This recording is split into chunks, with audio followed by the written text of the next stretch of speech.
And welcome to the 9th episode of Leppänen Leppänen Show. I'm Nattu. Here's Robu.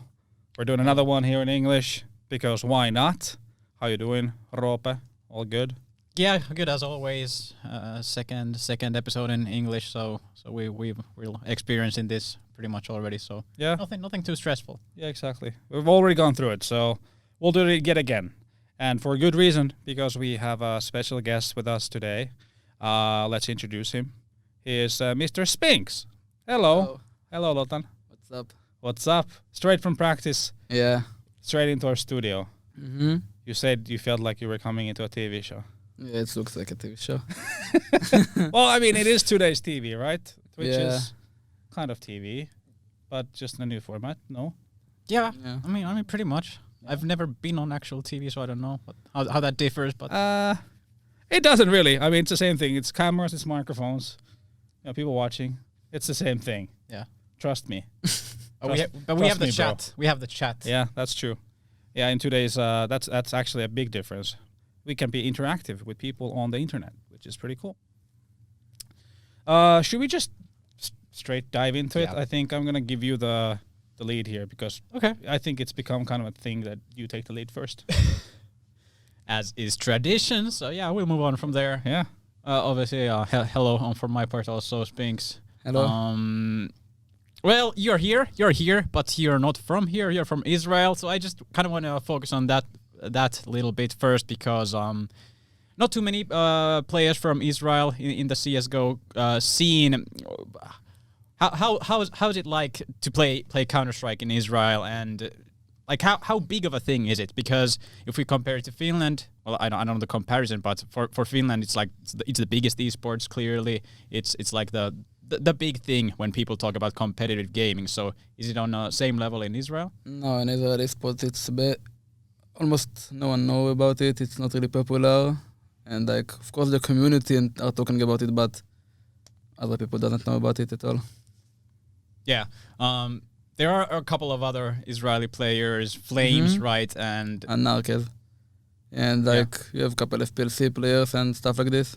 Are you tied? Do you keep in touch with the other Israeli Yeah, players? I'm talking with most of them almost every day on TeamSpeak and such. Did you play any other? Have you played any other CS version before CS:GO? I played the 1.6 when I was younger, just for fun. Yeah. Something special. No, nothing competitive. No, Just nothing. public servers. Yeah. Run open stuff like this.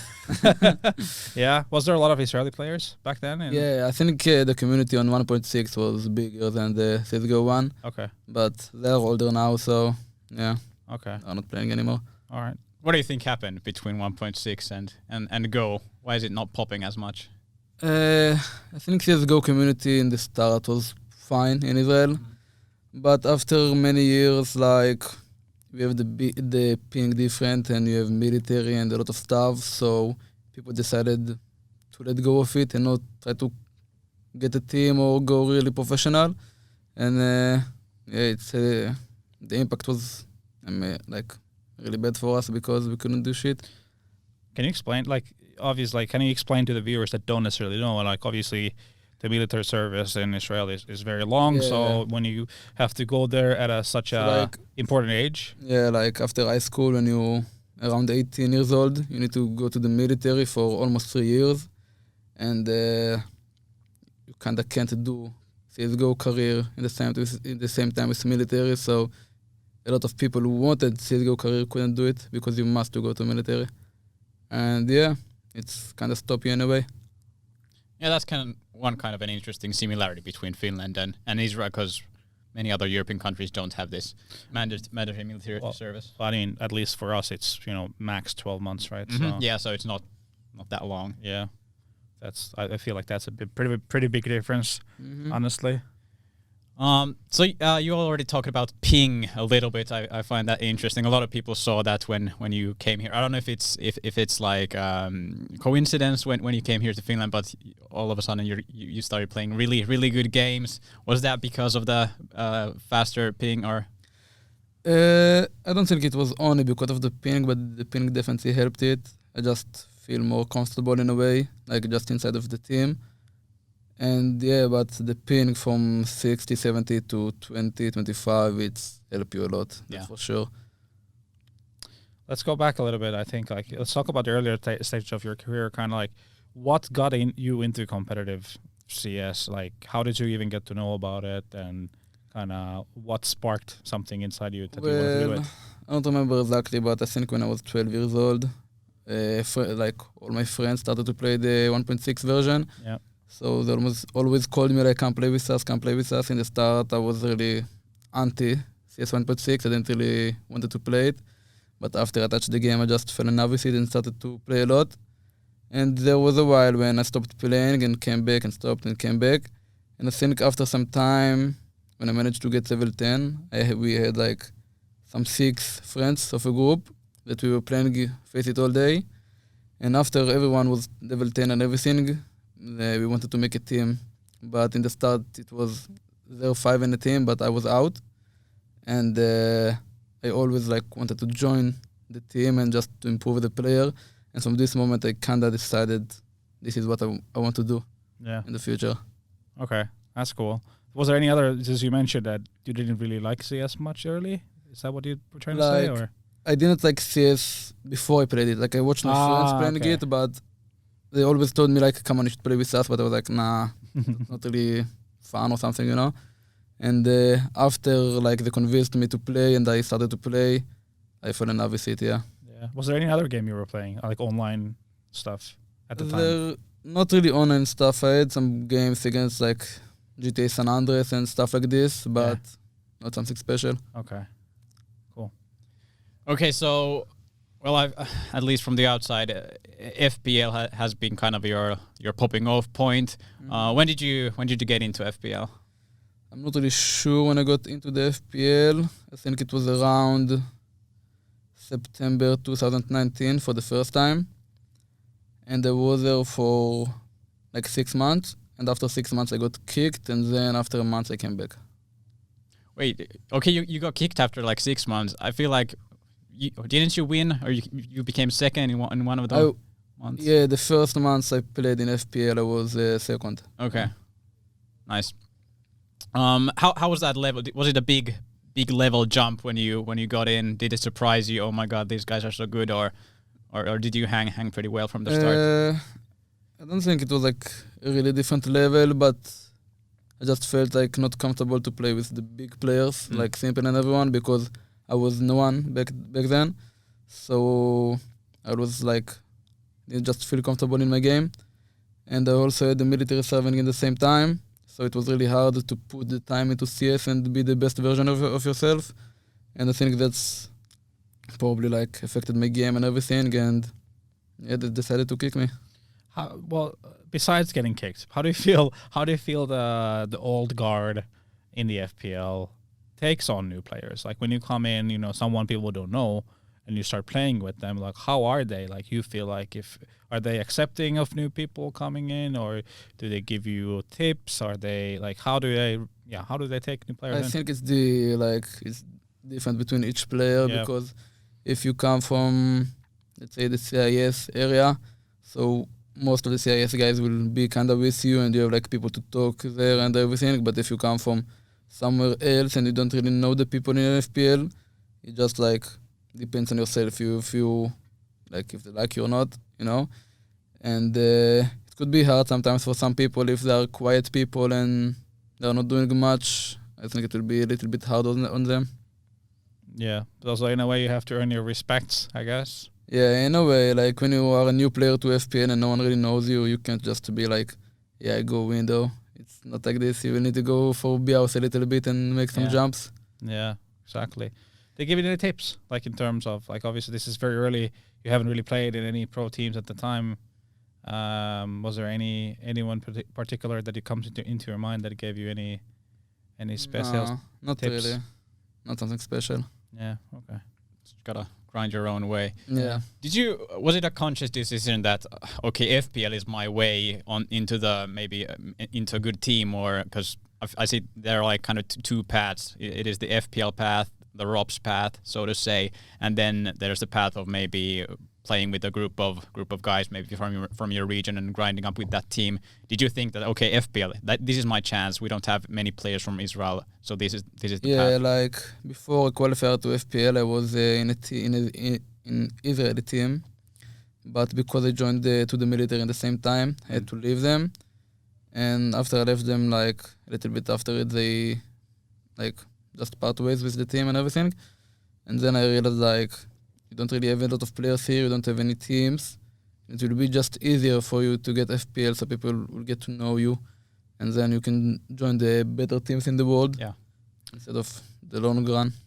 How did your family perceive you putting a lot of hours into Counter-Strike early on? Like obviously now you're playing professionally and whatnot, but like this is very like early stages. You trying to make your way up. Like how did they? Like I think my family probably react like most of the families out there. Like they didn't like their son to play a computer all day and do some and like they wanted to get better grades or whatever, right? And they didn't stop me from playing, but they didn't like help me in the same time. Like if I needed a keyboard, new PC or stuff like this, they didn't like to spend a lot of money to buy it. But after like they saw some results are coming in, so they started to be more supportive in a way and believing in me in a way. Yeah. Okay. Yeah, that's nice. At least it's more neutral. I've heard some stories where the parents unplug the computer or such that streak. I mean, there's been a massive difference just when thinking back to like when I was a kid, obviously different generation of parents, like compared to having spoken to kids' parents who like the kids were born in like either really late 90s or early 2000s. There's definitely a massive difference in kind of the general view into gaming in general, for sure. Yeah. In the start, they didn't like believed you can make real money from this game. Yeah, of course. My parents as well. Yeah. And like even when I went in FPL and I made some money, we like still thought like, okay, so you can make a couple of bucks, but it's not really a job. Yeah. You know? And they still like they started to support more, but they still didn't really believe it.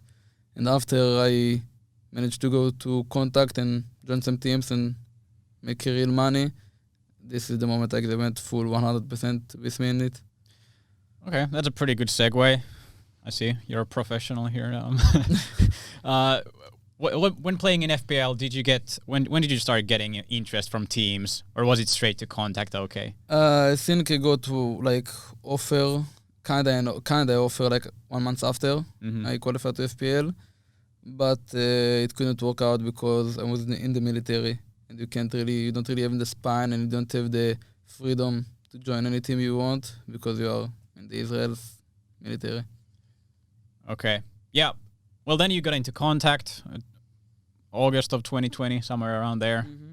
What was the team like when you joined? Obviously, there was Snappy, there was Otton, all those guys, and from the outside, the results weren't really good for them.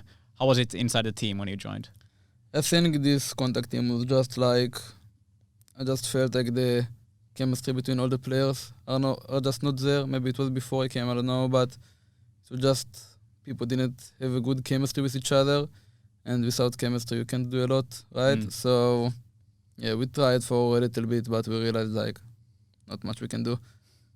Yeah, wasn't meant to be. Yeah, I mean it was a lot of inexperienced guys, and well, Snappy was more experienced though, but I feel like during this pandemic time, setting up a new international roster with inexperienced players can be pretty hard, and as you said, when the chemistry doesn't work, it doesn't work, and it's pretty simple. I mean, individually speaking, there's some really good players, for sure. Obviously, that are teamless still at this point in time, right? Yeah. Rigon, Otton.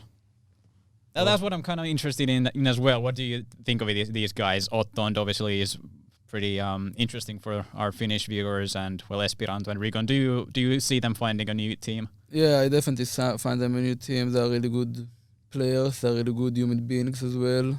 But it wasn't like each of them were a problem. It wasn't the case. It was like all five of us together was a problem. And that's it. Like I really think they can do more in CS if they just decide to. Yeah, I think so too. Definitely. Well, is there anything else we want to dwell into in terms of Contact? I mean, it was a pretty short. It was a pretty short stint. Period of time. Yeah. So I guess not. Yeah.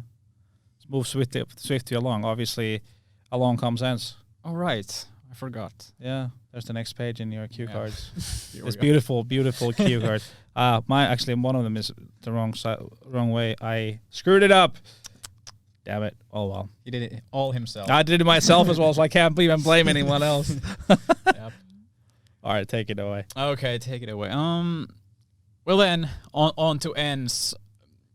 Obviously, it seemed like Snappy was a big part of you landing here. Snappy gave good statements about you. Were you surprised at all when you got contacted and the ENCE opportunity rose up?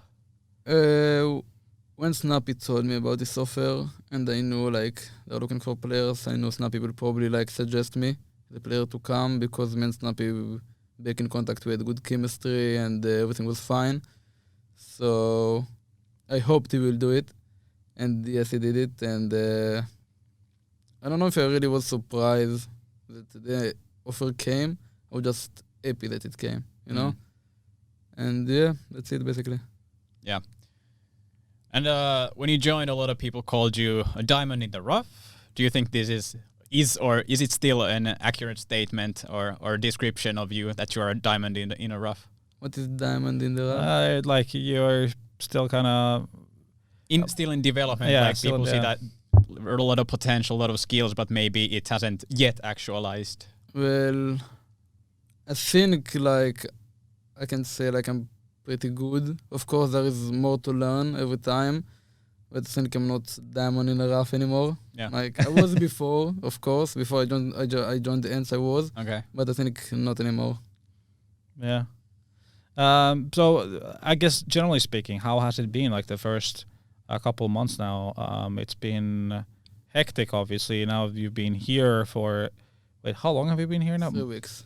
Jeez, time flies fast, doesn't it? Yeah. So anyway, how's it generally been? Like the first couple of months? It's good. It's good. Like we qualified to ESL playoff. That's what we wanted. That was our goal. We had some good games against really good teams, and we won some of them. So it's really good for us. I think in our last matches could be better because we had some games that we lost that we shouldn't. But that's happened for every team, and of course a new team. So yeah, just need to put the work in and keep grinding together. Yeah. Okay. Chemistry is something I want to talk about also with ENCE. It wasn't good in contact, but how you felt that the chemistry has been in ENCE, maybe like compared from the start to here? In the start, when I joined ENCE, like you could feel the chemistry just to go like from this level in contact to this level in ENCE. Like you instantly feel just happier, better. Everything was just in another level. And yeah. Why do you think that is? Is it a certain mixture of players or? I think it just like depends on how much people want to work in order to get their goals.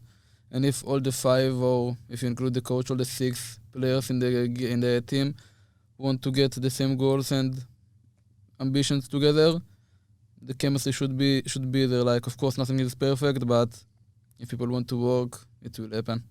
Has there been any surprises, like in terms of the people in the team, you know, compared to what you expected coming in to now that you've, you know, start to learn these guys a little bit? Just they're really amazing guys, and it's fun to be around them. Yeah. Well, that's always good to hear. Fun guys. Yeah, exactly. How's it been here? I mean, you've been here now, like you said, 3 weeks. Time flies past. It feels pretty weird to say it's already been 3 weeks. Yeah. How's it all been here? All good?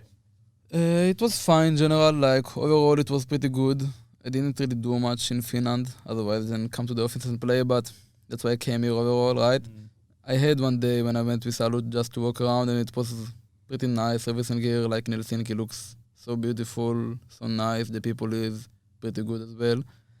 And yeah, it's pretty good. Just sometimes it can be really cold, and yeah, I guess we need to survive with it. Well, the green winter is about to start. So obviously, from your perspective, we'll call it the green winter. Some people call it summer.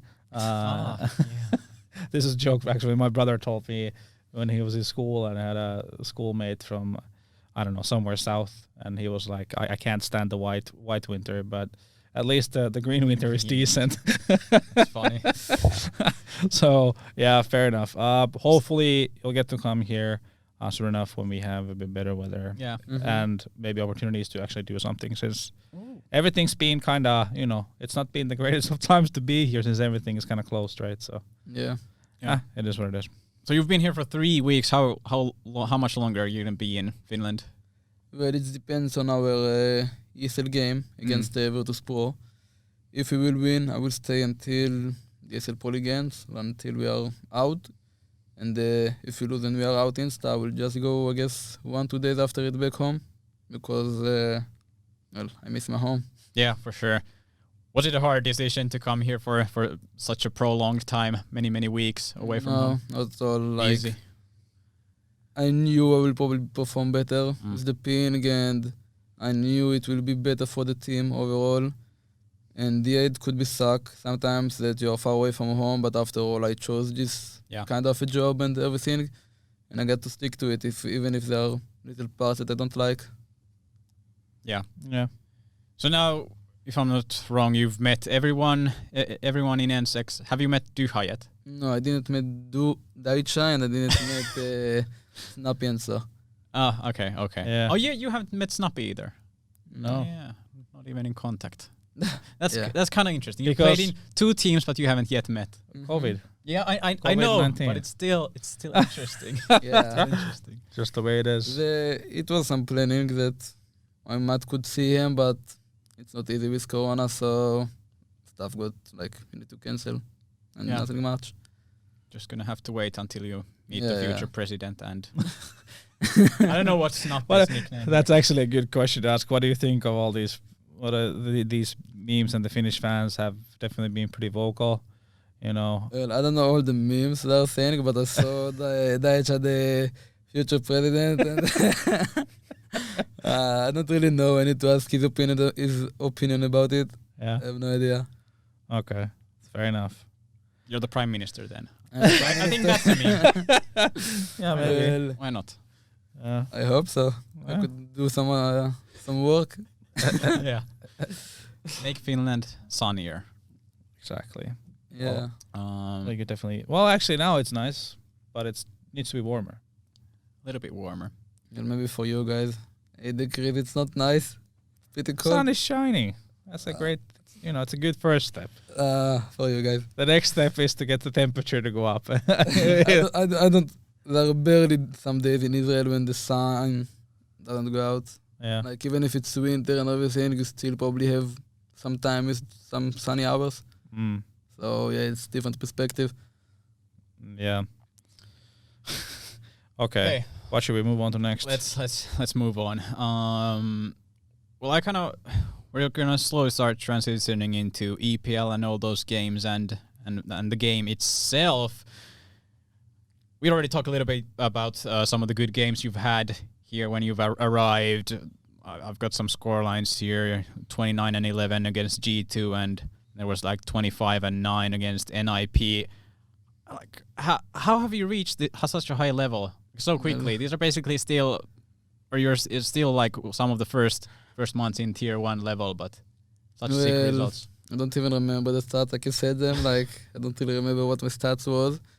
But when you play FPL a lot, you're basically playing against the same players, right? Yeah. Just in a different environment.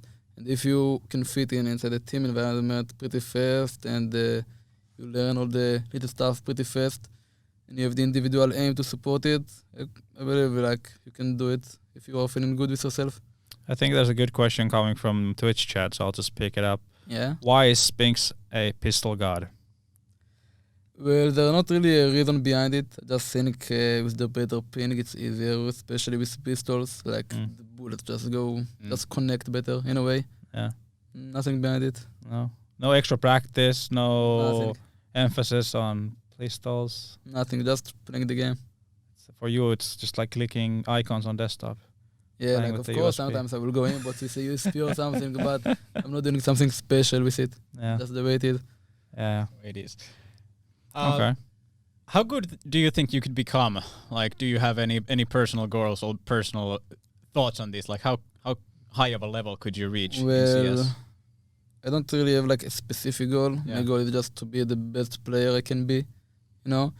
And I think if I will keep with the time and keep working hard, I can go far. I can be in a tier 1 team.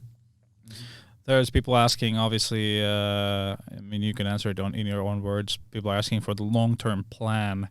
If you're planning on playing, like where you're planning to play games and tournaments from.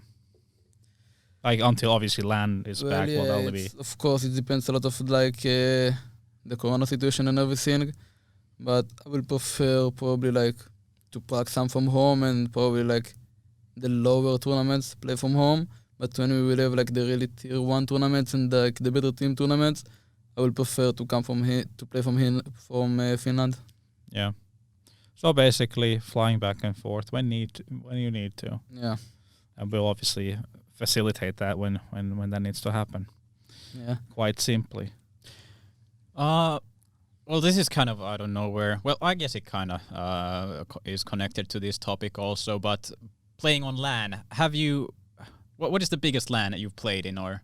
Just some Israel LAN. Yeah. It's like 1 team maybe.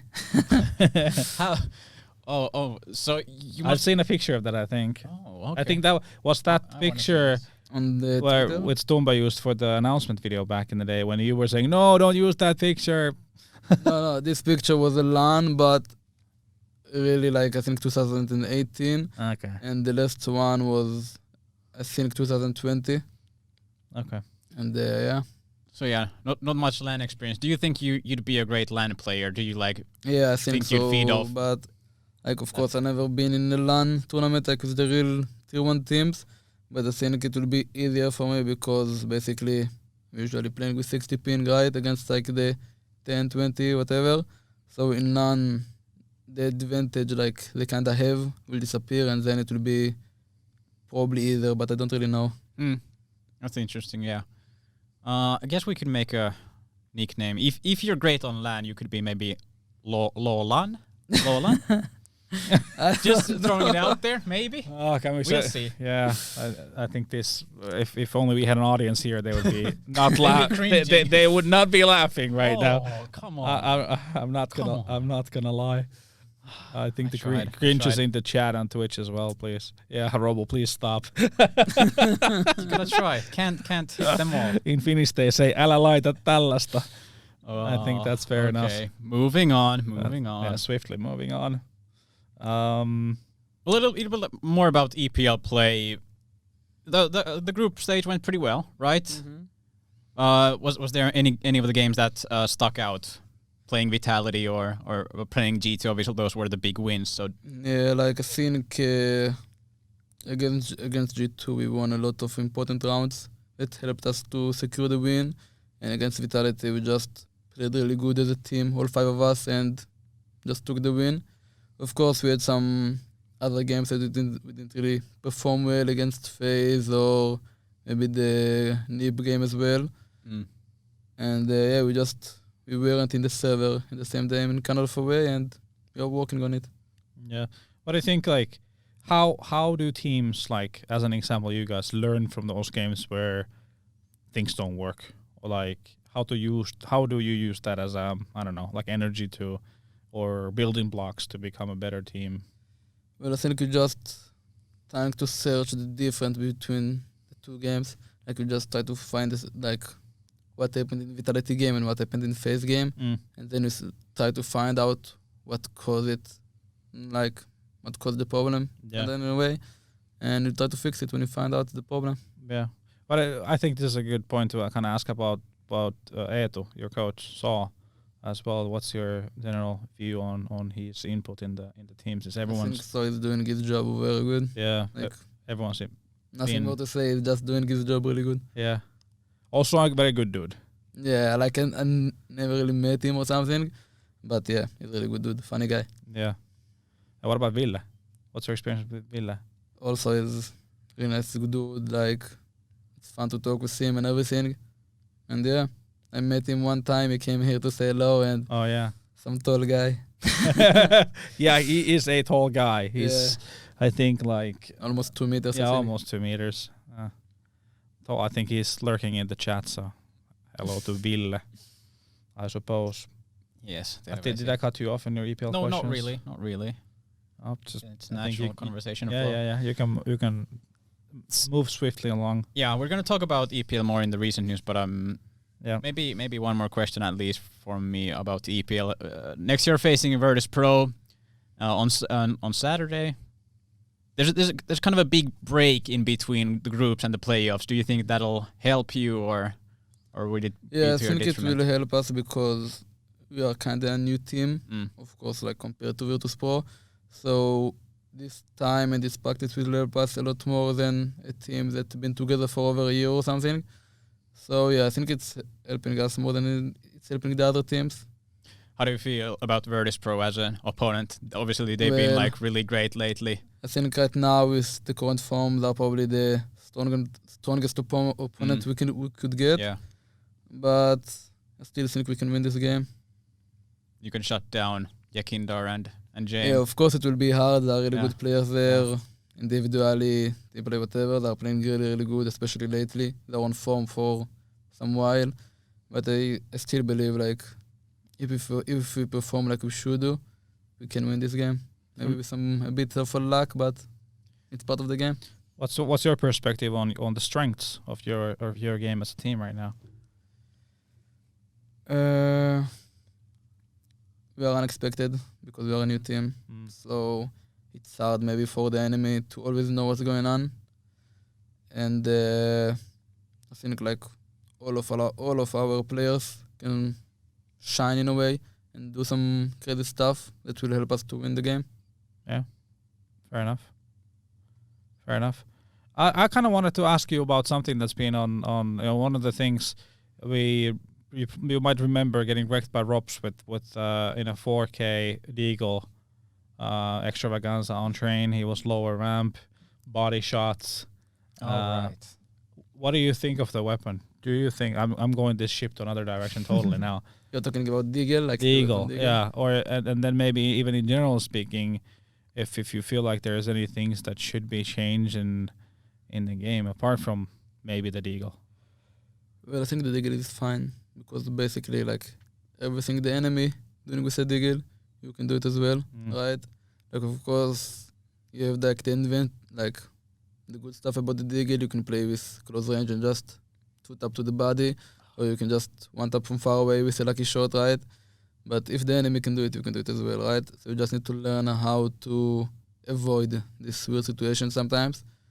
And I think it's fine the way it is. I like the Deagle. Do you feel like the players or the community are too fast to kind of write things off or kind of like point the finger at things like, hey, this is OP or whatever, instead of players and teams trying to figure out, okay, if they have this disadvantage, then we need to figure out the way to counter that advantage, right? Yeah. Do you feel that's the way, or? Like in a professional CS, I think like it's not like sometimes when someone just with a Deagle just kills 3 guys as like Cobbs did to us, right? So it's not maybe because of the Deagle. He could do it with another gun. It was our fault that it didn't clear that area in the right way, right? So like I think you can avoid it and you can do a lot of stuff about it. You could be there with MP9 and do the same, right? Or even a shotgun or whatever. Yeah. So I don't think like the Deagle himself is the problem. You can always do something about the situation. Is there anything else you would change in the game? Anything else? Well, I think maybe you can change, like I saw someone write it one time, and change the AVP from 10 bullets to 5 bullets. Like after 5 bullets, you need to reload. Because what happened in a lot of times, like some AVP and some site, and then they are pushing game, and you can just kill, repick, right? So what you do in this situation, like if the AVP is on site, either you kill all 5 players with the first bullet, or even if you miss just 1 bullet, then he can kill only 4 in a way, and then after you need to reload in the fact, right?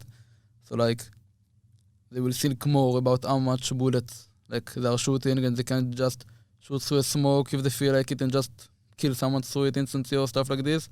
And like as everyone saw in the world, like the top players in HLTV, like I think the top 3 last year, all of them are MVP players. So maybe like I don't think you need to change it like overall, but maybe like a little. That's an interesting take, honestly. I haven't heard that before. Have you heard that before?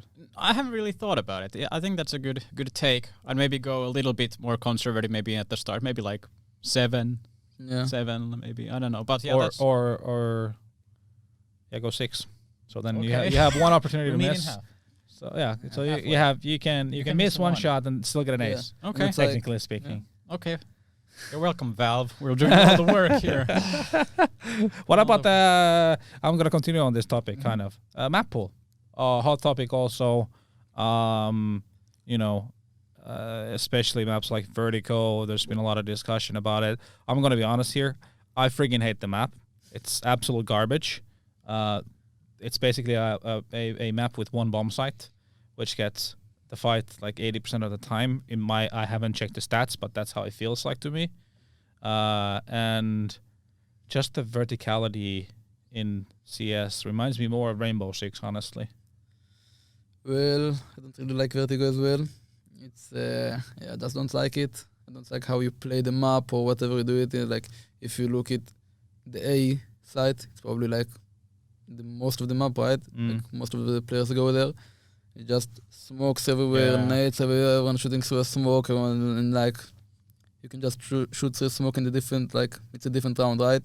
And I think if you look like probably in HLTV in some games, you will see most of the upset will be probably on Vertigo, because even if you are a tier 1 team, some tier 3 team can play Vertigo like in a weird way and just to beat you and just win the game. Yeah. And I don't really like it, but I don't know what options they have, like what map can they add, because I don't really like Cablestone or other maps as well. Yeah, like Tuscan. I think Tuscan will be good if they like decided to put it in a professional way. Yeah. Depends how they do it, but Tuscan Mill will be really a good change and some fresh stuff to see in the eyes. But I think the map pool is fine beside like Vertigo. Yeah. That's my opinion. Yeah.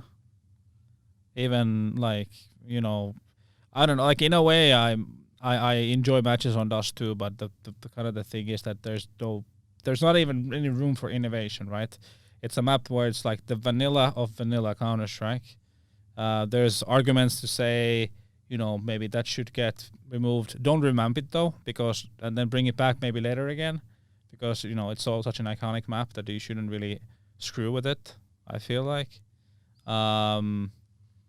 Mirage has been the same way. They added a bench under the window not that long ago. I guess that's a minor change. I think the bench on Mirage is pretty big change, because if you look at about like the map from above, and you have the bench window, you have so many other options. First of all, the short guy can just pick however he wants, because every time can someone jump on the bench and kill him. And even if like some situations like before it was, let's say, 2 guys ramp and 1 guy middle and you're in 3v3 situation, then like you're thinking to yourself, okay, the mid guy can go connector, but it's not the case anymore. The mid guy can go window as well without everyone like know it, right? Yeah. And like the T can actually just turn middle, throw some flash. If they have like really good like huge balls and just run, they can actually go into window with a couple of seconds. I think it's different, like it's huge change for the map. Yeah. How would you feel about if maps were changed or the map pool was changed a little bit every year, every 6 months as a pro? Do you think do 2 halves, for example, the spring season, the fall season? That's what I would like. Yeah. But let's see what Spinx thinks. I don't think it's good to change the map pool, especially every 6 months, because it's so hard for a team like in tier 1 team to be complete in kind of a way in a map, right? And then like they're working really hard and putting so much effort into the maps they have, and like then you just cut one map off and then put another map in.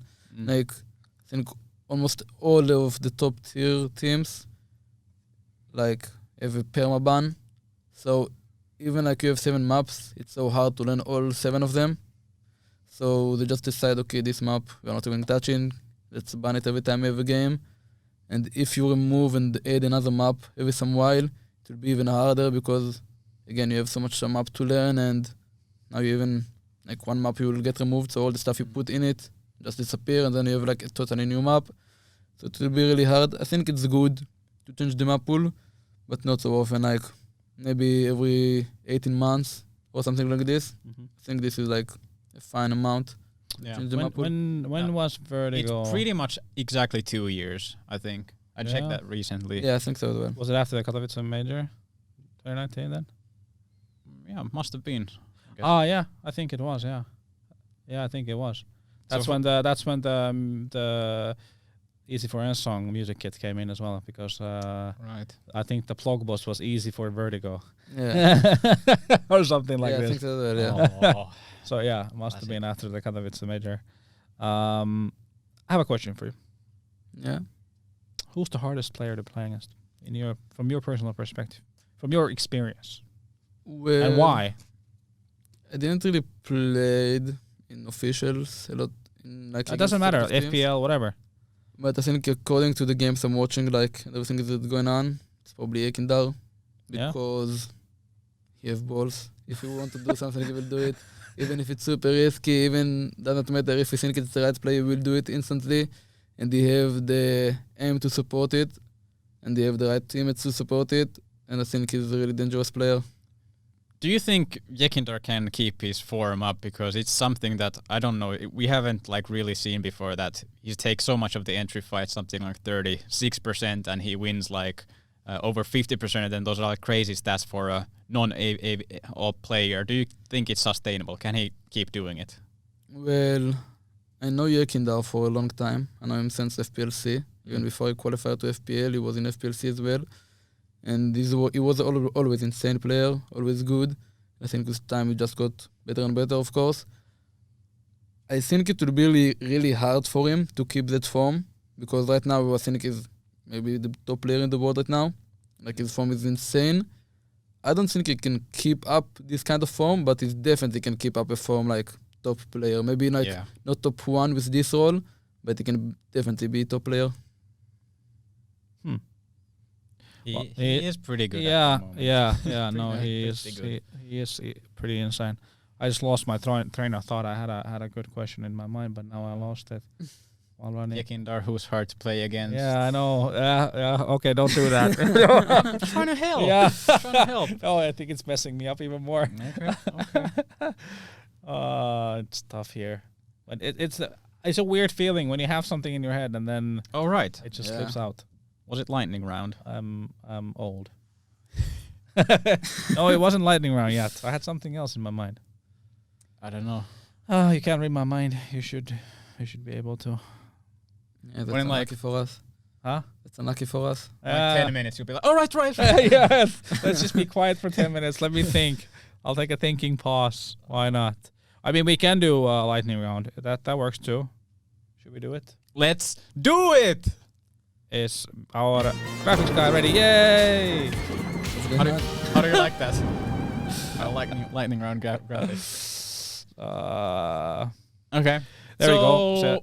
So we've got like about 10 quick questions, X or Y. Try to answer pretty quickly, and we'll see what the answers are. It's fun. It's all fun. Can you give me an example? No. No. Okay. You will get the questions and then you have to answer. Okay. It's very simple. I need to answer first? Huh? I need to answer first, like Insta? Well, that's the preference, yes. Yeah. Like to answer the first thing that comes to your mind, kind of a thing.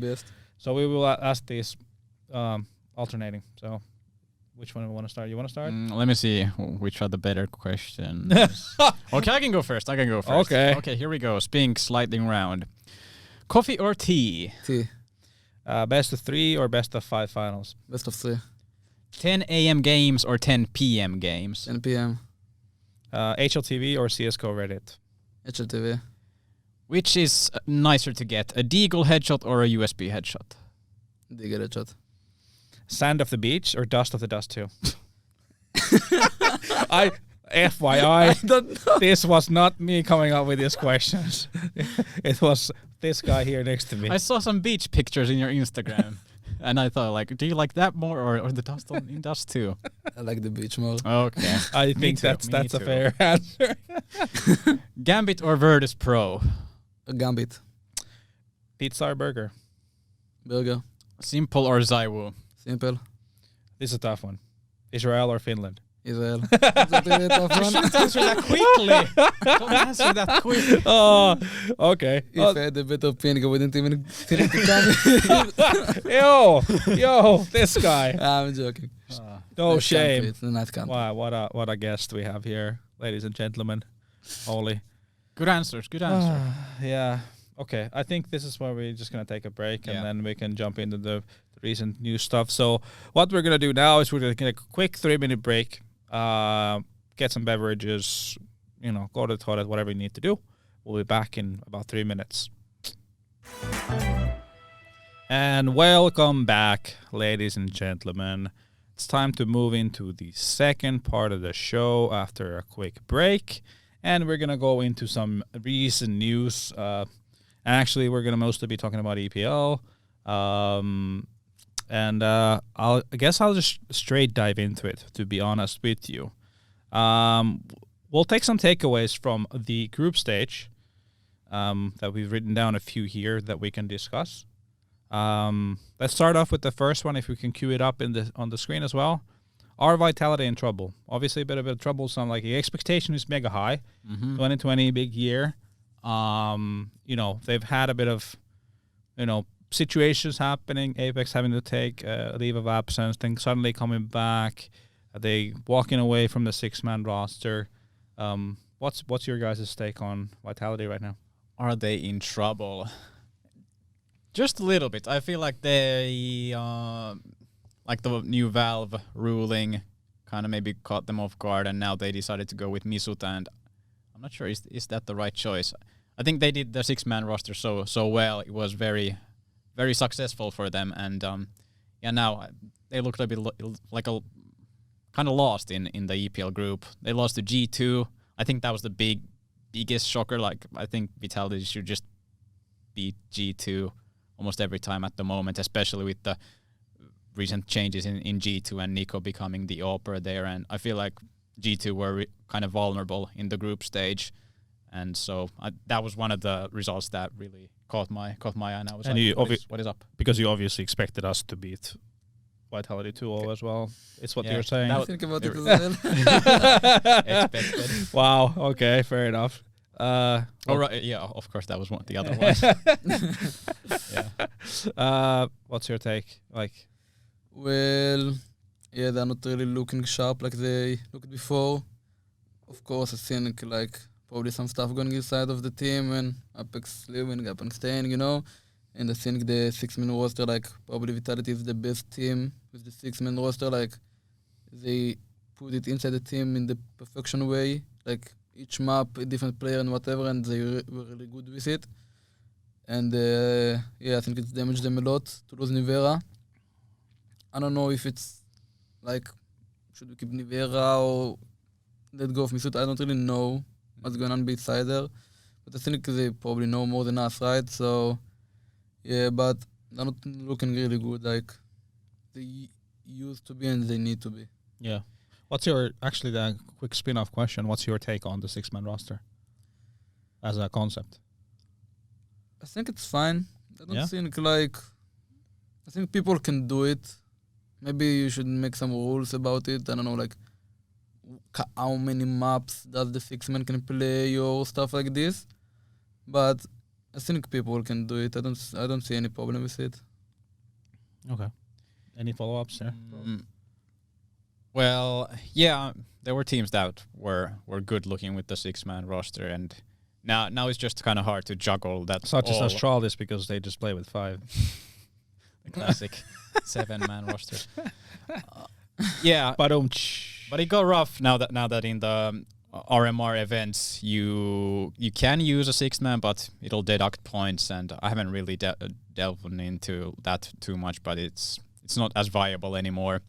But more on Vitality, like Shox had been really good in the past few months, and I saw that in this group he didn't do too well, and that's kind of where the problems arise with Vitality when it's only Zaibu, and I think he was the only positive player in that group, and then people actually, I saw a lot of comments about Zaibu not performing. He was actually doing really well again. Yeah, it's like, come on, like I know everyone's expectation are just insanity when it comes to Zaibu, but you kind of have to look at the other four and the big picture.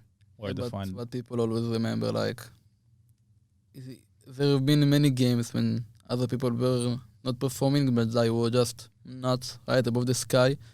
And he had really been consistent to do it. And I think in the last couple of tournaments, he was good, of course. He was positive rating and everything, but he wasn't like nuts like he used to be. Similar storyline can be applied to one other team. Okay, what is that? I don't know. I think it's called Navi. I think that's enough about that topic. Yeah, well, just because in the lightning round we asked the simple or Zaibu question, I'm interested in knowing why you went with simple. I think with the current form, Simple is just better than Zayu in like current timeline. I think overall, Zayu is maybe the better, but right now just Simple looks sharper and better. That's it. All right. Agreed. Let's go to the next one. Cue it up on the screen. Cloud9, Colossus down or equals. I think it was Colossus, wasn't it? It was. Yeah. It's hard to remember. Good. Yeah. Yeah. What can we say about this one then? Moment of silence, maybe. Is that enough? Yeah, that's enough. That's okay. enough. Poor Henry G. Obviously a friend of mine put himself straight into the fire. Obviously, I think like there were from the outside looking in, there was a multitude of things that just kind of went to shit. Let's be honest. Obviously, then first signing Voxic, that not working out for whatever reason. Hassad coming in, and then that not working out, and then obviously like the big words initially set the expectations massively high, too high, so they kind of forgot that there's a few steps in the ladder you need to take first before you make your way into becoming giants or colossuses, whatever you want to call them, right?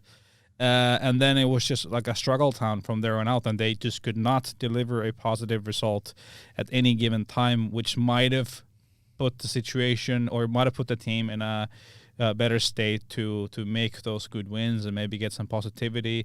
And then it might have, gone the other way around. But just a massive mess, I guess, bottom line. Yeah, there's a lot of ways to go here. An expensive mess. Yeah, that's the part that I don't really enjoy or like that much, which is the fans and some parts of the community kind of like laughing and clowning on them. No pun intended. Hey, that's the internet. Yeah. In a nutshell. Yeah, that's what I don't like a team or an organization really going for it, putting a lot of money into the project and really believing it, and then when they fail and don't get there, everyone just laughs and points at them. Haha. That's kind of the sad part as well. Like, I think them putting such a massive investment. Obviously, they're also a Flashpoint partner team. That was an investment in itself to have that spot, and then kind of just giving up after what? Not even 6 months, or was it 6 months? Yeah, they didn't get very much time. We're gonna bring Spinx into this real quick. I have a few points more to kind of underline here as well, which is I think it was really weird when they let go of Voxic and didn't get another sniper. Like I don't really understand what the point there was. First they tried it with Esetag and okay, that didn't really work out. And then they went with Alex. They were both fine, serviceable AWPers, but in the current meta, we've talked about how important the AWP is, and you really need a good AWP. So I don't know. The last 2-3 months were really weird. I don't know why they didn't try to get another AWPer. Was the budget spent? What happened? I don't know. Well, I don't really know why they didn't got another MVP player. I don't know the reasons behind it. I do agree, like, when you kick some MVP like Voxic, you probably need to get another MVP in the team because, as you said, like MVP is one of the most important roles in the team. It can like change the entire 5-player side. And since they got like Voxic got kicked and they got Xepa, I was like not sure about this team, like how they're going to be good, how it's going to be. Maybe they will find like their way out, but they didn't. And I don't know the reasons behind it. I think they said it's because of the ping or something. But like, I think like if Fox really had a problem with the ping, he probably could do something about it as well. I don't really know. And it's unfortunate. I just wanted to touch something. People were chatting on Twitch for some reason, just a random thing, saying that we would be leaving PUBG. We're not leaving PUBG. Why is internet full of these weird rumors? It's first of all, it's the 1st of April, so take everything with a pinch of salt you hear or read. It might even be that this whole show right now is an April Fool's joke. Just maybe kidding. My name is not Spinx. Oh my! There we go. Here we go. Mind blown. Oh no. Okay, sorry for stealing your thunder there. Go ahead. Did you forget now what you were going to No. You're not as old as me. Young man's memory. Still got it. No. I think that was interesting what Spinx brought up with Zepa also, and I kind of echo that after that the teams like came. Well, I don't know about the chemistry, but the lineup got a little bit weird again because so much inexperience. Then, like, I don't think Floppy or Zepa or Messi are bad players. I think they're all kind of good, and they could go on to do great things. But maybe there was too much inexperience in that team, and then you got to start asking like, who's the star player here? Who's supposed to be the star? Is it Floppy? Is it Zepa? It's like it. Like the team got all weird. I liked it in the start with Kassad coaching and Woxy coping, but they just put so much pressure on themselves. That's true. Talking about all the amount of money they spent, building the biggest thing ever on the planet Earth, kind of an approach to it. I can understand Henry is a showman. And I'm sure part of his contract as a GM is that he's gonna put that fire on Twitter. Fair enough. We are, like, everything esports related is end of the day show that we are all doing for you guys, people watching this type of stuff. But that also has to be understood, that fact that you're putting enormous amount of pressure on yourself. If you don't perform, if you don't get results, people are going to be clowning on you. It's just, unfortunately, the way it goes. So that then kind of puts yourself in a situation where you got to make sure you are kind of isolating the players into a bubble in a way. You make sure your sports psychologist is helping the team go through hardships and things like that. So I wonder if they had one. I think they did. Okay. I think they did. Don't quote me on this, but I'm pretty sure they did. Do you think that was too much pressure on the players and the team when your GM goes out and says, we're going to win Flashpoint 2 and says stuff like that? Do you think it's too much pressure on the players then? Could be. I don't think this is the reason. Okay. But of course, it's not good to put like pressure that's not needed on the players. Like, you can just be like, we will be the best as we can be, and then you don't really have the pressure on you, right? And you just put like high expectations when you don't really know, like, if they were playing, I don't know what happened in the practice, but if they were insane in some games and they show like really, really good stuff, then you can be like, yeah, we're going to win it and stuff like this. But they didn't really do much before it. So we just took like 5 players, put them in a team, put an organization behind them, and you just like, they're going to win. And I think that's how the case like should be. Like, you need to see the chemistry, you need to see how the packs go, you need to see how some officials go, and then maybe you can try to predict the future. Yeah, that makes sense. I think we pretty much rounded that up. Okay, next team. Are these all going to be sad stories, underperformances? I mean, they kind of are. Because we picked teams that did not make the playoffs. So let's go. Let's cue the next one. Producer Levi. There we go. I mean, this is more saying it's too early for FaZe. It's work in progress, right? Carrigan literally just jumped on a moving train, and they have to start from scratch because you're implementing a new IGL into the team. He wants to bring his mentality, his philosophy of Counter-Strike into the team, and that just, the fact is that it will take time.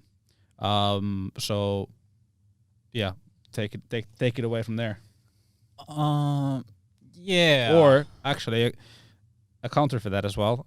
Harrigan usually has these really good starts. That's what I've been thinking about lately, like, has he, and is the Carrigan honeymoon effect, is it a narrative that's pushed too much? Because, like, in mouse sports, it wasn't really a honeymoon. It took like 6 months for that team. It was definitely not a honeymoon for them. Yeah. It took a while. Like, I think the example only, like, really applies to maybe the phase start back in, like, a few years ago when he joined. Like, then the team, like, really started destroying from the get-go, 2-0ing everyone. But I don't know. I think it's gonna take time. It's a work in progress, as it states on the screen. You had an interesting match against them, like, to close out the group. Like, how did it feel playing against that team? Because the way it looked, if that's the first game I saw from the EPL, I would be like, oh my god, FaZe, they're probably gonna go to the final. They look amazing. Well, yeah, first of all, they played really good against us. They literally wrecked us out of the server, right? And I really believe in this FaZe roster. I played with a lot of these players in FPL and a lot and stuff like this. And every single one of them is a good guy, fun to play with and everything. They have really, really good aimers in the team. And I think, with some work and some time, this team can really be top 10, like, consistency. I just wanted to laugh up something that someone wrote on Twitch chat. Hey, Cloud9, it's a Charles. Thank you for $2.2 million. Have fun with it. Now, imagine if they now bought him back for pennies and just brought him into the team. Welcome back. Talk about return on investment. That would be some freaking 4,000 IQ. Yeah, 4,000 IQ. Is there much more to really dwell into this, honestly? What Swiss is insane. He's going to be great this year. Yeah, for sure. I mean, I like the composition. I like the pieces. They're going to win a big tournament this year. I think FaZe, like, players really fit each other. Like, Carrigan and Rain can be really aggressive and just run and give a lot of space. And Obok is a little bit passive AVP player, but is, like, individual with the AVP is insane. He's not missing a lot of shots. And of course, like, you have Coldzera and Twist as well, when both of them are insane aimers, smart players, and I think this team could really work if all they need to do, like, find a good chemistry between them and put up the work, and they will be good. Okay. Let's move to the next one, Mr. Producer. Snowball effect for mouse in the worst possible way. Ladies and gentlemen, it's gone from bad to worse as things have gone forward after EPL. Obviously, they brought in Dexter as an IGL to the team since Carrigan joined FaZe. Acor also a recent signing into the team as a native AVP player. They have some amazingly skilled players. You know, Robs, everyone's been really huge on talking about him. Obviously, he has put on some insane numbers. Frozen also, still very, very young.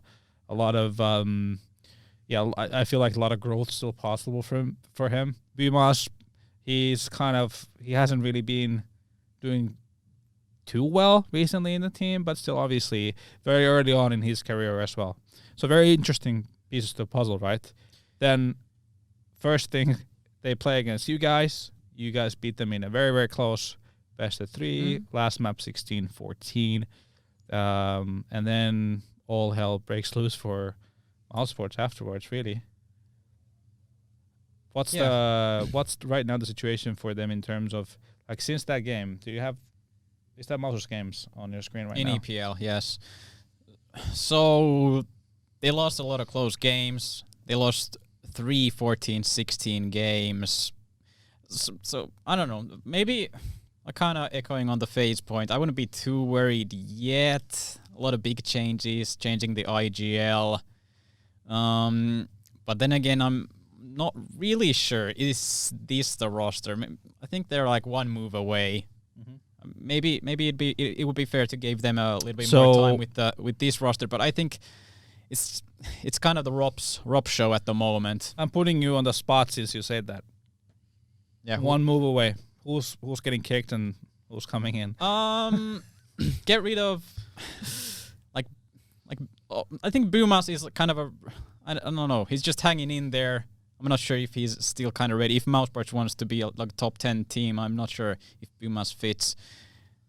I think the team needs experience. NBK for Bimas. That's kind of my quick thought, quick idea. Okay.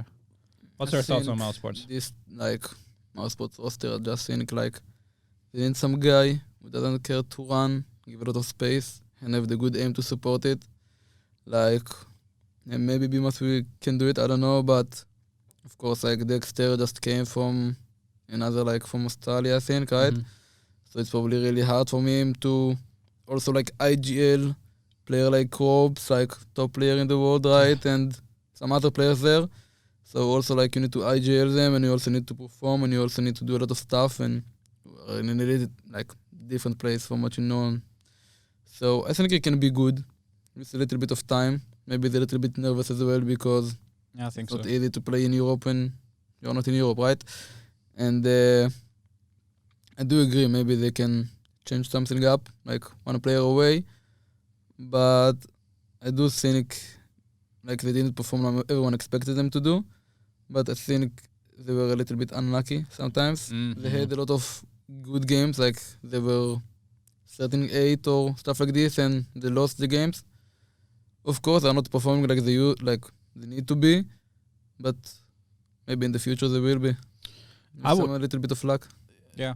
I mean, I definitely do want to give quite a bit of time for Dexter to find his footing. Is literally his first time playing outside of his home region in a team where the expectations are relatively high, and it's a tall ask to come in and try to do that, obviously. Yeah. So I'm sure with a bit of time he will feel more comfortable, and they get those couple of good wins that will build a bit of confidence for them. I think there's definitely still opportunities for this team to do well, but whether or not they need a change, quite possibly. But I feel like they can still make it work with this 5-2. Yeah, I'd give them a little bit more time before my NBK change, but keep it in mind. Probably like Dexter as well. Like think about it. Maybe when he was playing in Australia, he had so many different positions as well that he was playing. And when he come to Mouse Sports, like it's a totally different years ago for him, right? Like I think he probably changed most of his positions, either T side or city side, and it's just super hard to do all these tasks in the same time. And yeah, we'll see what the time will do with it. Yeah, I think Dexter is gonna when he kind of gets the team going a little bit, maybe he doesn't have to maybe then micromanage as much. I think he's gonna be really insane. We already saw. I can't remember which map it was. I think on Dust too. Maybe against Vitality. He was like in monster mode, and I think he can keep doing that more and more. Yeah. Okay, I think that's enough of Mouse. Yes. This is a classic. It's a very classic. A lot of people obviously talk about this always. G2 with Nico opping. Is he too good of a rifle to primary op? Question mark.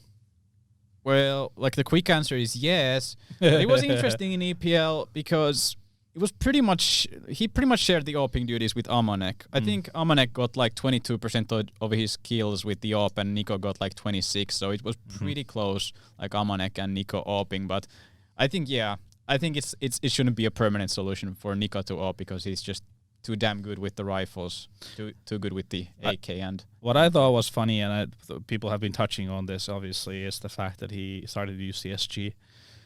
Oh, right. As a player who was bashing it, when it was OP. When it was in meta, he didn't want to use it, but now that it's not really in meta, he wants to use it. When it's far away from the meta, he's I mean, what do you think, Lotan? Like in terms of the meta of the game, can it work in this way where he will pick up the op if need be, if he feels like it? I think Nico AVP skill is pretty good. It can be AVP player. I think the problem with Nico is the AVP, it's about the playstyle. Like, it's probably new for him. Like, it's a different playstyle between like AVP player to rifle player, right? And he's also really, really good with the rifle, like everyone knows it. And if he would be in my team, I wouldn't want him to take the AVP. Like, of course, sometimes you can take it, but I don't want him to be the prime AVP in my team.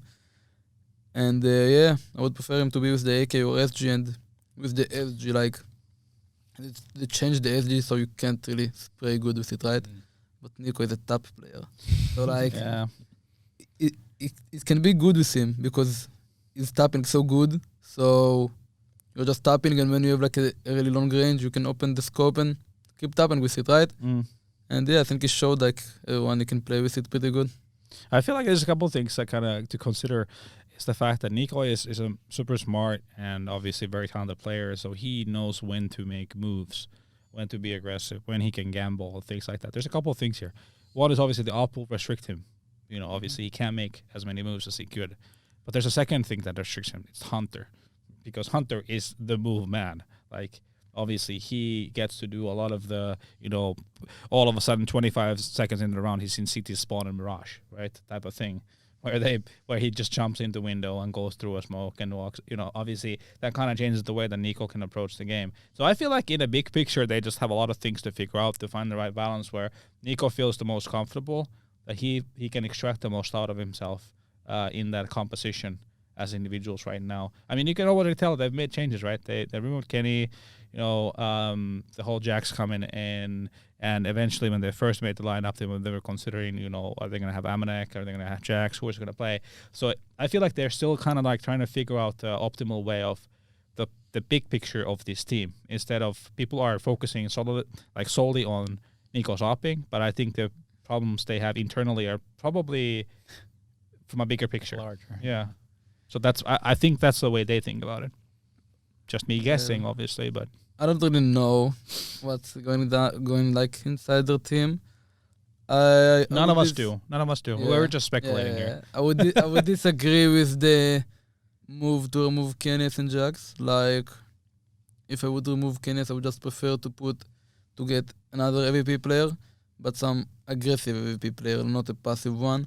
So like, we know what Nico can do when he have his pace and everything right, and Hunter as well. So like, if I would be G2, I would just, if I decide to remove Kenny, I would just search for an MVP player that I can turn him to an aggressive and MVP player, and maybe stuff will work out from there. By the way, how do you guys rate Kenny S? Do you think he's still got something left in the old tank? When he was playing with G2, yeah, he didn't perform like he should be, but after like the bench team, and he started to play FPL a lot, and I played a lot FPL with him. He's a really good guy, and I've seen him doing some crazy shots that not every MVP player can do. Yeah. And maybe it was like some confident stuff inside of the team with him, or I don't know, something else, but I'm pretty sure he can be in tier 1 team as a MVP player. Yeah, I mean, I remember when G2 went for the international roster. Was it for they literally jumped into it between IM New York and DreamHack Masters Malmo in 2019. Initially, Kenny was insane. Like, he was doing mega well. I don't know. I feel like in a new environment, you know, with the fresh start for him, I feel like he can definitely still contribute. He's still such a mechanically skilled player. I think he'd be insane in Cloud9, but oh wait, never mind. Well, I mean, yeah, yeah. Another moment of silence for the lost opportunity. Okay. Lucky. Anything else we want to add on this, or I guess let's move on to the last. Let's move on to the last, which is also a tricky one, a tough one. Mm-hmm. I mean, what do Fnatic need to do to get out of slump? It's a very broad, it's a tough question. I'm putting you guys on the spot here. I'm putting myself on the spot here. But I mean, it just has, you know, thinking of Fnatic's legacy, you know, and still looking at the players, it's just not adding up right now in like what you were expecting from them, honestly. Well, in terms of EPL, maybe the elephant in the room here is JW's performance was pretty bad, honestly. I think he would be the first one to admit it also himself, like 0.8 HLTV rating throughout the tournament. We've talked about ops here all day and how important they are for a team. So, I mean, when Europe underperforms that much, obviously it affects to the whole team's play. And I don't know, it would be interesting to see maybe how they would do, maybe if the op would be performing at least to an average level and then see where Fnatic is at. But it's a tough situation. We've seen JW go into these slumps, but then he comes back really great. But Fnatic can't really afford it right now, the way things are going. Like Creams and Brolin are doing great, but they can't afford JW to play like this. Well, they just added Giacchino, right? Yeah. And from the games I've seen them playing, you see like, for example, Overpass. Giacchino is, I'm not really sure, but I think he's the monster player, right? And it's really tough position and hard position.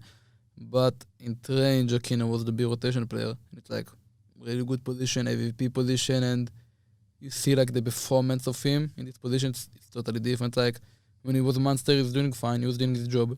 But when he was big rotation, he was not just killing everyone with the AVP, hitting some nice shots and just playing really well. And yeah, I think like if I had a player who I can put him in like the good position and he would perform really good in this position, I would prefer him to be in this position, you know, and not to put him in other positions that are not really feel well with his play style and everything, you know. So I don't know if they should kick GW or maybe switch between them and stuff like this, but yeah, they should definitely make something. Yeah, maybe a role change then. Like I mean, there was, I don't know if they'd be saying something, but in chat, there's a comment saying JW is rifle now and Giacchino main op. Yeah, that would make sense to try at least. I mean, they obviously need to try something, right? Yeah, It comes without saying, like, or goes without saying. Exactly a year ago, they won EPL. They won EPL season 11, and I feel like after that, it's been all not even mixed results, but mostly bad results. Yeah, and they just signed Brolin for a long-term contract or extension as well. So they're building him into this franchise player for Fnatic, and I think that's a brilliant move for sure for Fnatic in the future. Interesting to see as we move along. Obviously, I think it's inevitable that there will be a change at some point in time. You know, what will be the team like? You know, let's say in a year or a couple of years around Brolin. By the way, Spinx, had you heard of? Did you hear from Giacchino before he joined Fnatic? Because No. that was such an interesting move. Because I think that everyone says the same. Like they had no idea. I never heard about this. That's the same thing with ZTR. Oh right, yeah. Joining NIP from the young ZTR Ninjas. I have a friend of mine, like Israeli friend, who was playing like in some small team, and he was playing like with ZTR, and a couple months after it, just like from no one to someone, right? Mm-hmm. And just insane. Like I heard is also IGL in a couple of maps, and also give some mid-round calls, and I think just insane. Like this young, and you can tell like the other guys what to do. And if he will keep doing like this and maybe step up his like individual performance a little bit, it will be definitely insane player, and every Swedish team will want him. It's interesting, like when I think about the history of Counter-Strike, Sweden has been such a massive force to be reckoned with throughout the history of the game. But in the recent years, it just feels like that the amount of new breed players coming through in the Swedish scene just hasn't been the same. You know, like if I go all the way back to like the very early days of CS, early 2000s up until, you know, the era where Fnatic was doing an amazing job. What was it, 15, 16? Mm-hmm. It's kind of been downhill from there. Now, like, there hasn't been that many players even coming through. It's like, what happened, Sweden? Like, there's it's still dark, it's still cold, there's still good internet in Sweden. Nothing's changed. Yeah. I think CIS took some of the shine to their place, right? Like everyone is talking right now about the CIS teams and how they're performing and everything. Yeah. And people a little bit forgot about the Sweden teams and everything. And yeah, I think like everything, like sometimes the old need to go away and the new need to come in. And I think we are seeing it like a little bit more with time. And yeah, some fresh players. Yeah, I mean the fresh blood. NIP lineup is there. It's full of kind of younger players that are doing good. They won. So I heard about these new guys also called Dignitas. All right. Some new kid called Forrest, and you know, I think he's like 17. Yeah, really crisp aim. Still is insane, and like that guy is a gamer. If I've ever seen a gamer, Forrest is a friggin' gamer. Yeah. Dude Definitely. he can pick up any game and be insane at it in very little time. Like, I think, how old is he? 31, I think he's like 32? 31, 32. Yeah. And like, he was the best probably, right? And of course, right now he's not the best, but he's still performing very well in Dignitas team, and they're playing like, especially like lately. Yeah, with They're Lekro playing joining really in. good. That was and, an amazing move, by the way. Yeah, they qualified to Blast Showdown and all this stuff. And of course, like if you look at the stats for still playing really well, it's amazing for me. It'd be really cool to see Forrest at least once or a few times or maybe 12 more times on a LAN stage still playing. making his weird faces. Yeah. And amazing moves in game of Counter-Strike. Because of the way that the NIP story ended for him at the Berlin Major. Was it Berlin Major? Which they bombed out and he played like It might have been the worst he's ever played, probably. So it wasn't a fairy tale ending to think of his NIP time, right? Any additional takeaways from this? Was where we're talking about EPL season 13 group stage. For those of you that haven't been here for the whole thing, is there anything else that we didn't list here that comes to your mind still that should be mentioned? I think we could honorary mention. Let's at least get to the matchups at here in the end. You mean for the playoffs? Yeah, the first round of playoffs. Let's look at that. Yeah, let's do that for sure. First of all, the teams that went through, Group A was Heroic, and the first place, Complexity second, FPX third. Group B, NIP was a top dog, ENCE number 2, G2 number 3. By the way, ESL, whoever's doing your social media stuff, you kept having us third in the graphics all the time. Like, even in a video, by the way. So maybe, improve. Also, Group C, Gambit number 1, Furia number 2, Navi number 3, and Group D, Astralis, even though they started off by losing to, was it EG in the first game? Yep. They went 4-1 in the group to take the first place. EG actually ended up being the bottom of the barrel, right, in that group. And then Liquid and Virtus Pro were number 2 and number 3, respectively, in the groups. And for the top teams of each group, they go into this, so that means Heroic, NIP, Gambit, and Astralis. They go into this play-in phase where the winner goes directly into the semifinals. So top 4, and then the losers go to top 6, 8. Go to the quarterfinals. Yeah. Something like that. It's a sure weird friggin' system, to be fair. Yeah, it's a huge benefit winning these groups, like getting at least to the top 6 for sure, and it's going to be kind of tough for the last 8 teams.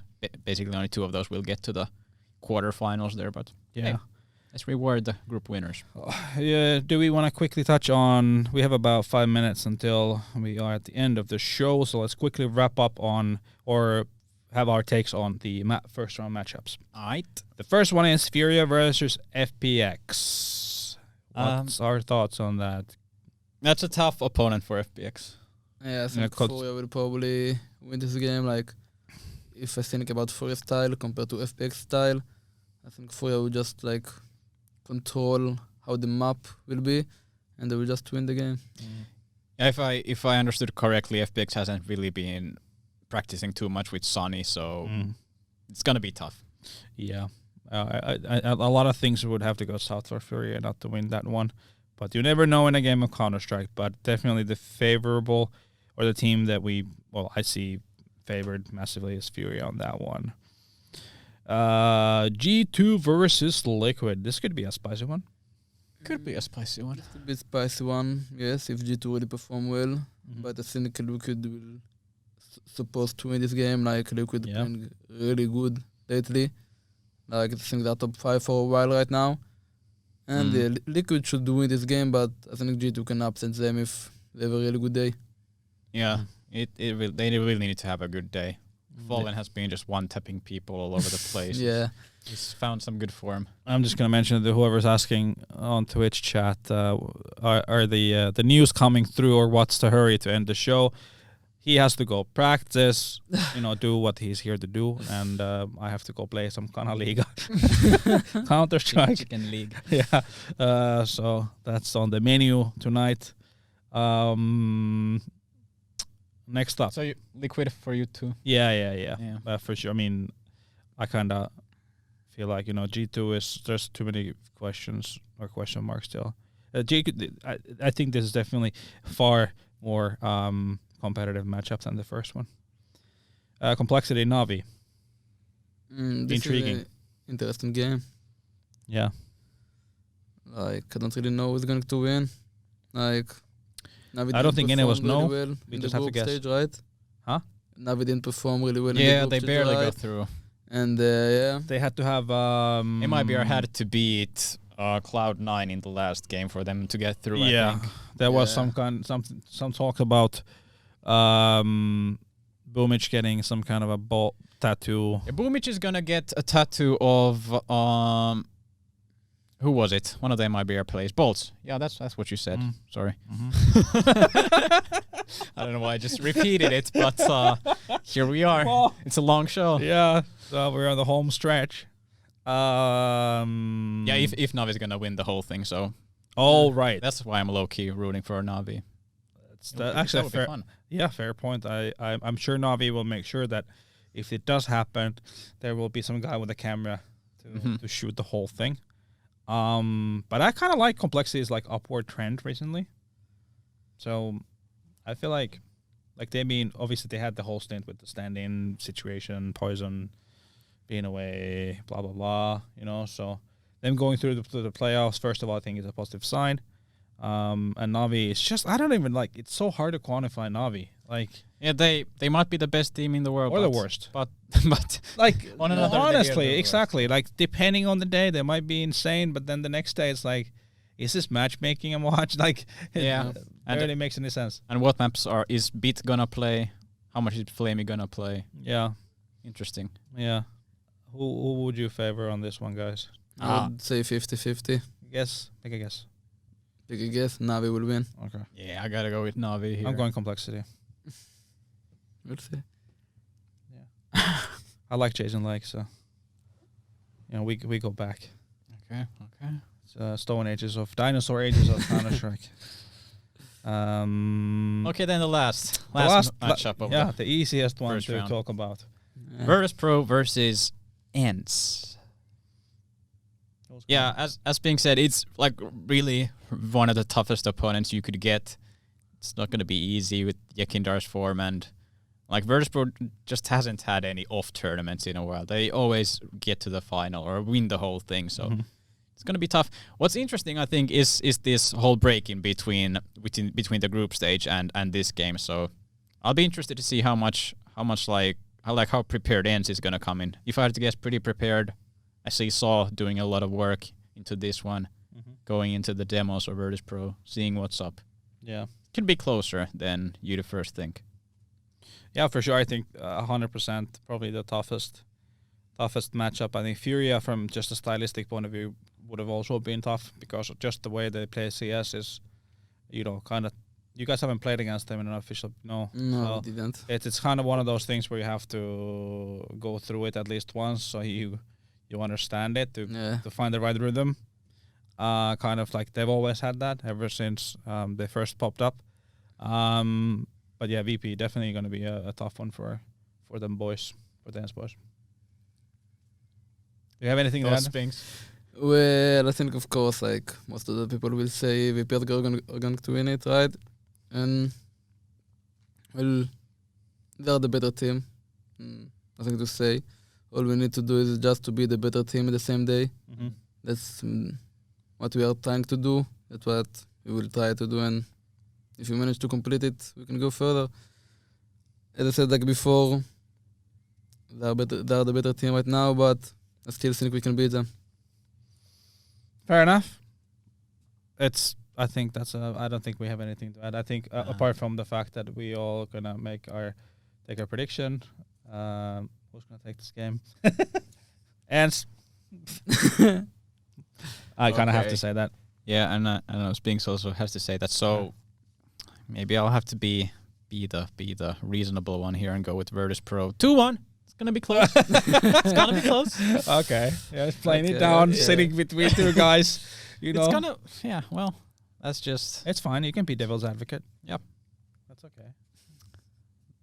Or the bear's advocate. Yeah, I was gonna go with that. Your mind worked faster. Good job. Good job, Jonah. Okay. That wraps up our EPL situation. Quick honorary mentions, things that you pointed out also. There was, you mentioned Elisa Invitational coming up in a couple weeks' time. 50K USD, Havu and Strict, Apex, Young Ninjas, and a couple other teams are still going to be invited, I think. Then I just quickly want to mention this also. ESIC involves FBI, North American match fixing investigation. What a time to be alive when like crazy. Counter-Strike has definitely made the mainstream now. Freaking For FBI, actual FBI is investigating a match fixing scandal. Mm-hmm.